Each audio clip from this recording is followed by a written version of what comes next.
আজকের এই ভিডিওটা অতি গুরুত্বপূর্ণ।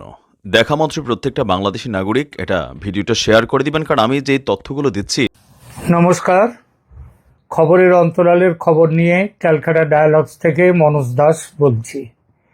এখনকার যে বিষয়টি নিয়ে এখন আলোচনা করব সেটা হলো শেখ হাসিনার পতন চেয়েছিল ভারত, হঠাৎ এই রটনা কেন, এই বিষয়টি নিয়ে বাংলাদেশের একটি ইউটিউব চ্যানেলে ব্লিটস ম্যাগাজিনের সম্পাদক সালাউদ্দিন শোয়েব চৌধুরীর একটি মন্তব্য শুনলাম। তিনি বললেন ভারত সরকারও শেখ হাসিনার সরকারের পতন চাইছিল। তিনি আরো বলেন যে এই ব্যাপারে আমেরিকা ও ডিপ স্টেটের সঙ্গে ভারতও নাকি একই বন্ধনীতে ছিল।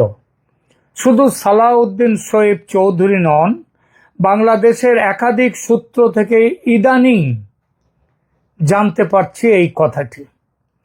এমনকি একাধিক আওয়ামী লীগ নেতাও আমার কাছে ব্যক্তিগতভাবে সংগোপনে এই সন্দেহ প্রকাশ করেছেন যে নানান কারণে শেখ হাসিনার ওপর ভারত নাকি খুশি ছিল না। কারণ সেগুলো তাদের মুখে শোনা যাচ্ছিল যে মৌলবাদী শক্তিকে অতিমাত্রায় উৎসাহ প্রদান করছিলেন শেখ হাসিনা, কৌমি জননী উপাধিও পেয়েছিলেন এইসব ইসলামী শক্তির কাছ থেকে। এছাড়া কূটনৈতিকভাবে চীনের সঙ্গে বেশি ঘনিষ্ঠতা, আবার দেশের মধ্যে গণতান্ত্রিক ব্যবস্থার বিরুদ্ধে দমন পীড়ন, এই সবগুলো কারণের জন্য ভারত নাকি পরম মিত্র হয়েও শেখ হাসিনা ভারতের কাছে লায়াবিলিটি বা বোঝা হয়ে গিয়েছিলেন। এই বোঝা বা লায়াবিলিটি কথাটি ব্যবহার করেছেন শোয়েব চৌধুরী সাহেব স্বয়ং। আর সেজন্যই নাকি ভারত চাইছিল অন্তত অস্থায়ীভাবে হলেও শেখ হাসিনাকে একটা ঝাঁকি দিতে। এই ঝাঁকিটাই হচ্ছে নাকি শেখ হাসিনার পতন, যেটা চেয়েছিল ভারত বলে বলা হচ্ছে। বিষয়টা খুবই গুরুত্বপূর্ণ এবং একই সঙ্গে অতি জটিল, কারণ এখানে আন্তর্জাতিক কূটনীতি, আঞ্চলিক স্বার্থ এবং ভূ রাজনীতির সূক্ষ্ম টানাপোড়েন কাজ করছে।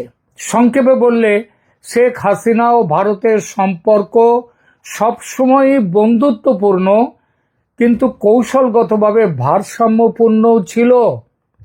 শেখ হাসিনা কখনোই দেশের স্বার্থকে জলাঞ্জলি দিয়ে ভারতের সঙ্গে বন্ধুত্ব করেননি। তো দেখা যাক, এমন একটি ধারণার পশ্চাতে এই যে বলা হচ্ছে যে ভারতও চেয়েছিল শেখ হাসিনার পতন, এই ধারণাটি যারা এই কথা বলছেন তাদের এই বলার পশ্চাতে আদৌ কিছু সত্যি আছে কিনা, কিংবা সত্যি থাকলে সত্যিটা কি। প্রথমে দেখা যাক শেখ হাসিনা কি ভারতের কাছে লায়াবিলিটি হয়ে গিয়েছিলেন, যে কথাটি শোয়েব চৌধুরী মশাই বললেন। দেখুন, ভারত দীর্ঘদিন ধরে শেখ হাসিনার উপর নির্ভর করেছে নিরাপত্তা জনিত কারণে। বিশেষত উত্তর পূর্ব ভারতের বিচ্ছিন্নতাবাদী গোষ্ঠীগুলোকে আশ্রয় না দেওয়ার ক্ষেত্রে শেখ হাসিনার যে পথ নিয়েছিলেন, তার যা চিন্তাধারা ছিল, তিনি যেভাবে ভারতকে এই ব্যাপারটা নিয়ে নিশ্চিন্ত করেছেন, তার জন্য ভারত তার কাছে অবশ্যই কৃতজ্ঞ। এবং তিনি শেখ হাসিনা ভারতের খুব বড় কাজ করে দিয়েছেন এইভাবে। এছাড়া ভারতের সঙ্গে সীমান্ত, পানি বন্টন, তারপরে রেল কিংবা অন্যান্য সংযোগ ব্যবস্থা এবং বাণিজ্যিক সহযোগিতা হাসিনার আমলে অনেকখানি এগিয়েছে।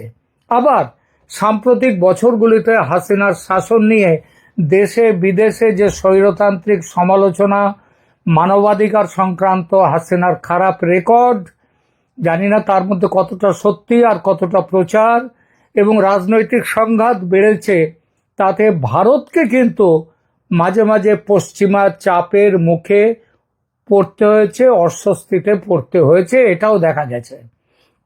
তাই এক অর্থে হাসিনা ভারতের জন্য অত্যন্ত উপকারী বন্ধু, কিন্তু একই সঙ্গে কিছু ক্ষেত্রে সমস্যাও হচ্ছিল তাকে নিয়ে। দুটো দেশের মধ্যে বোঝাপড়ার ক্ষেত্রে সমস্যা হওয়াটা খুবই স্বাভাবিক ব্যাপার। বাংলাদেশ তো আর ভারতের কোনো অঙ্গরাজ্য নয়, আর অঙ্গরাজ্য হলেও সেখানে সমস্যা দেখা দেয়, যেমন পশ্চিমবাংলার সাথে ভারতের সরকারের সমস্যা দেখা গেছে। তাহলেও সেই অর্থে কোনো অর্থে কি শেখ হাসিনাকে ভারতের লায়াবিলিটি বলা যায়, যেটা শোয়েব চৌধুরী বলেছেন? আমার তো মনে হয় না। প্রিয় দর্শক, আপনারা এই ব্যাপারটা নিয়ে কি বলেন সেটা কমেন্ট করে জানাবেন। এবার আসি, ভারত কি হাসিনা সরকারের পতন চাইছিল এই প্রশ্নটিতে?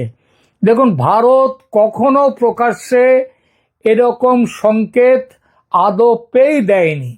এমনকি পতন চাইছে তারা এমন কোনো হুইসপারিং কিংবা সমালোচনা যেটাকে বলে, সেই ঝুঁকিও ভারত কোনোদিন নেয়নি, নেবেও না। কারণ বাংলাদেশের রাজনৈতিক দলগুলোর মধ্যে শেখ হাসিনা হলেন ভারতের পরীক্ষিত বন্ধু। এটা পারস্পরিক দেয়া নেয়ার সম্পর্কের ওপর, পারস্পরিক দেয়া নেয়ার সম্পর্কে এই বন্ধুত্ব ব্যাপারটা থাকে না। এখানেই চীনের সঙ্গে ভারতের ফারাক। চীন তার সম্পর্ক ব্যবসায়িক স্তরে সীমাবদ্ধ রাখে, কখনো বন্ধুত্বের জায়গায় নিয়ে যায় না। তাদের কাছে আওয়ামী লীগও যা, জামাত বিএনপিও তাই। এদের মধ্যে কোনো ফারাক নেই, কারণ ব্যবসাটা হচ্ছে তাদের মূল লক্ষ্য, বন্ধুত্ব নয়। ভারত কিন্তু তা নয়। ভারত এই ব্যবসায়িক সম্পর্কের ওপরেও একটা বন্ধুত্বের সম্পর্কের জায়গা রেখে দেয়।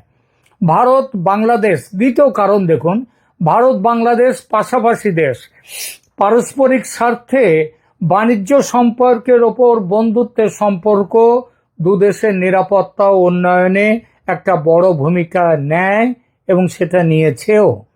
ভারত চায় বাংলাদেশের স্থিতিশীলতা থাকুক, কারণ অস্থির বাংলাদেশ সরাসরি ভারতের নিরাপত্তা, সীমান্ত, বাণিজ্য, এমনকি বিনিয়োগকেও প্রভাবিত করে। তবে হয়তো এটা সত্যি হতে পারে কিছুটা যে হাসিনাকে একটি ঝাঁকি দিয়ে বা চাপ সৃষ্টি করে তাকে গ্রহণযোগ্য নির্বাচন বা গণতান্ত্রিক সংস্কারের দিকে ঠেলে দেওয়ার একটা কথা ভারত ভাবতেই পারে। বন্ধু হওয়ার এটাও ধর্ম, বন্ধু হওয়ার এটাও ধর্ম, বন্ধুকে সঠিক পথ দেখানো। সেটাকে, এই পথ দেখানোটাকে যদি কেউ বলে চাপ সৃষ্টি করা কিংবা তার পতন চাওয়া, সেটা কি কখনো ঠিক? বন্ধুত্বের সম্পর্কের মধ্যে তাকে ভালো চাওয়াটা, এমনটা তো কখনোই সেটা হয় না, এটা মানা যায় না। এমন আলোচনা কিন্তু কূটনৈতিক মহলে শোনা যাচ্ছে যে ভারতও চেয়েছিল বাংলাদেশে হাসিনার বিরুদ্ধে যে অগণতান্ত্রিকতার কিংবা রাষ্ট্রীয় চাপের যে সমস্ত কথাগুলো আসছে, রাষ্ট্রশক্তি তাদের উপরে ব্যবহার করা নিয়ে যেসব অভিযোগ উঠছে, সেই অভিযোগগুলো যাতে সেগুলো অ্যাড্রেস করেন হাসিনা ঠিক মতো, সেটা এই আলোচনা কিন্তু ভারত করেছে, এটা কূটনৈতিক মহলে শোনা যায়। কিন্তু তাই বলে এমন নয় যে ভারত তার জন্য হাসিনাকে ছেড়ে দিয়েছে, তার পতন চাইছে। প্রশ্ন উঠে, এই যে পতনের কথা বলা হচ্ছে, এটা কবেকার কথা? 2024 জানুয়ারিতে বাংলাদেশে যে নির্বাচন হয়, সেই নির্বাচন বাতিল করতে আমেরিকা প্রচণ্ড চাপ সৃষ্টি করেছিল যাতে নির্বাচন না হয়। তারপর নির্বাচন যখন হলো, তখন কিন্তু আমেরিকার বিভিন্ন সংবাদপত্র তারা বলেছিল যে এই নির্বাচন কিন্তু অনেকটাই স্বচ্ছ হয়েছে। বিএনপি তারা সেই নির্বাচনে অংশ নেয়নি, সেটা আলাদা প্রশ্ন, সেটা তাদের নিজেদের ইচ্ছা। কিংবা জামাত তখন তার রাজনৈতিক দল হিসেবে তার স্বীকৃতি বাতিল হয়েছিল, তারা নির্বাচনে অংশ নেয়নি, সেটা ঠিক আছে। কিন্তু যারা নির্বাচনে অংশ নিয়েছিল, সেখানে হাসিনা সরকার যে বুথ দখল করে হাজার হাজার লক্ষ লক্ষ ভোট দিয়েছে সেরকম ব্যাপার নয়। তা যদিও তো তাহলে 40% কেন? হাসিনা সরকার 80%, সেখানে তো উঠে যেতে পারত যে পোলিং এর ব্যাপারটায়। সুতরাং এই যে সেই চাপ সত্ত্বেও নির্বাচন যে অনুষ্ঠিত হয়েছিল, আমেরিকার চাপ সত্ত্বেও পশ্চিমা শক্তি তারা চেয়েছিল এই নির্বাচন যাতে না হয়, তা সত্ত্বেও যে নির্বাচন হয়েছিল তার পেছনে ভারতের বড় ভূমিকা ছিল বলে বাংলাদেশের বিরোধী দলগুলোর সঙ্গে পশ্চিমা বিশ্ব ভারতের সমালোচনায় কিন্তু একটা সময় ফেটে পড়েছিল। বাংলাদেশ জুড়ে এই আলোচনা প্রবল হয়েছিল যে নির্বাচনে শেখ হাসিনাকে জিতিয়ে দিয়ে ভারত হারিয়ে দিল পশ্চিমী দুনিয়াকে, আমেরিকাকে। এটা মানলে, এটা হচ্ছে 2024-এর জানুয়ারির কথা, আর 2024-এ শেখ হাসিনার যখন পতন হলো তখন সেটা বলা হচ্ছে ভারত চাইছিল হাসিনার পতন। এটাকে আদৌ বিশ্বাসযোগ্য বলে মনে হয় আপনাদের? এবার আসি ওয়াশিংটন বনাম দিল্লির অবস্থান বিষয়ে আলোচনায়। যুক্তরাষ্ট্র দীর্ঘদিন ধরে গণতান্ত্রিক প্রক্রিয়া ও সুষ্ঠু নির্বাচনের দাবি তুলছে। তাদের দৃষ্টিতে হাসিনার শাসন গণতন্ত্রকে নষ্ট করে দিয়েছে। কিন্তু সত্যি কি তাই? যুক্তরাষ্ট্র নিজের সুবিধা ও আগ্রাসনের কথা ভেবে গণতন্ত্রের ধোঁয়া তোলে এবং তুলেছে সারা পৃথিবীর বহু দেশে। পুরনো সব কথা ছেড়ে দিচ্ছি। পাকিস্তানের কথা ধরুন, ইমরান খানের নির্বাচনে জয়ী সরকারকে অন্যায়ভাবে ভেঙে দিয়ে সেখানে পুতুল সরকার বসানো হলো, আর ইমরান খান নিজে বলেছেন এটা করেছে আমেরিকা।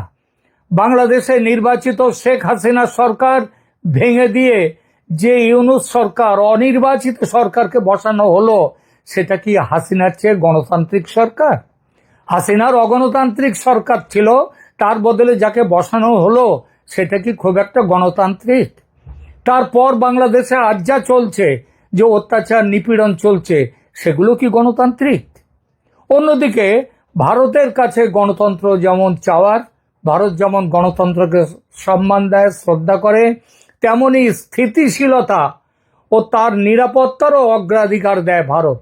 হাসিনার কাছে এই দুইটি বিষয়, অর্থাৎ দেশের স্থিতিশীলতা ও নিরাপত্তা, সেটা বাংলাদেশের এবং একই সঙ্গে ভারতের, এই দুইটি বিষয় নিশ্চিত করতে পারেন হাসিনা, এবং তিনি সেটা নিশ্চিত করেছেন বলেই ভারত তাকে সমর্থন দেয় এবং দিয়ে এসেছে। যারা বলছেন হাসিনার শাসন ভেতরে বাইরে এতটা বিতর্কিত হয়ে উঠেছিল বলেই ভারত অন্য বিকল্প খুঁজে দেখার মানসিকতায় চলে গিয়েছে, তারা ভুলে যান যে ভারত তার নিজের প্রয়োজনেও হাসিনার ওপর আস্থা রেখেছিল, নিজেদের সুরক্ষার জন্যে, উত্তর পূর্ব ভারতের শান্তি এবং স্থিতিশীলতার জন্যে। সুতরাং দেশের মধ্যে, তার দেশের মধ্যে অর্থাৎ বাংলাদেশের মধ্যে হাসিনার শাসন বিতর্কিত হয়েছে বলে হাসিনার পতন চাইবে ভারত এবং নিজের উত্তর পূর্ব ভারতকে মুক্ত করে দেবে, অস্থিতিশীল করে দেবে, সেখানে ঝামেলা বাড়বে। এই চিন্তা যারা করে তারা, তাদের সম্পর্কে বলবো এটা তাদের উর্বর মস্তিষ্কের ফসল, যেটা আদৌ বাস্তব নয়। আর একদিক দিয়ে ভারতের ভূমিকার সমালোচনা করে এই আজ যারা কনস্পিরেসি থিওরি আনছেন দেশে, তারা বলছেন যে ভারত চেয়েছিল হাসিনার পতন। এই মতটাকে হঠাৎই প্রতিষ্ঠিত করে দেওয়ার একটা চেষ্টা চলছে। কেন চলছে এই চেষ্টাটা? কারণ হলো হাসিনা ফিরে আসুক এটা চাইছে না বলে ভারত বাংলাদেশে সামরিক হস্তক্ষেপ করছে না বা কোনো কড়া ব্যবস্থা নিচ্ছে না হাসিনাকে ফিরিয়ে নিয়ে যাওয়ার জন্য। এই অভিযোগটা উঠছে বলেই তারা এটা করছে। স্বাভাবিকভাবেই প্রশ্ন ওঠে, বাংলাদেশ এবং শেখ হাসিনাকে নিয়ে ভারতকে কিছু ভাবছে? ভারতের কি কিছু অ্যাকশন প্ল্যান আছে শেখ হাসিনাকে নিয়ে? অতএব দেখা যাক এই মুহূর্তে ভারত শেখ হাসিনাকে নিয়ে কি ভাবছে। ভারত নিশ্চিতভাবেই ওয়েট অ্যান্ড ওয়াচ, অর্থাৎ অপেক্ষা করো এবং দেখো, এই অবস্থায় আছে আপাতত। যদি হাসিনা ফিরে আসতে পারেন, যদি নির্বাচন হয় সামনের বছর ফেব্রুয়ারিতে, যেটা সম্প্রতি বলা হয়েছে, অথবা তার আগেও যদি নির্বাচন হয়, তারও সম্ভাবনা কিন্তু আছে। কারণ শুরু করেছি, ওই যে বলেছি, ইউনূস এখন লাইফ সাপোর্টে আছে আইসিইউতে। যে কোনো মুহূর্তে লাইফ সাপোর্টটা তুলে নিতে পারে। কারণ আমেরিকা চাইছে না ইউনূসকে, পৃথিবীর পশ্চিমা বিশ্ব চাইছে না ইউনূসকে, এবং ভারতও চাইছে না ইউনূসকে। সুতরাং ভারত আপাতত wait and watch, wait and see এই অবস্থায় আছে। অপেক্ষা করো এবং দেখো, যদি নির্বাচন হয় শিগগির এবং হাসিনা ফিরে আসতে পারে নির্বাচনের মধ্যে দিয়ে, তাহলে সেটা হবে ভারত সেটাকে বেস্ট কেস সিনারিও, অর্থাৎ সব থেকে ভালো পরিস্থিতি হিসেবে দেখবে। কারণ পরিচিত বন্ধু শেখ হাসিনা আবার ক্ষমতায় ফিরছেন।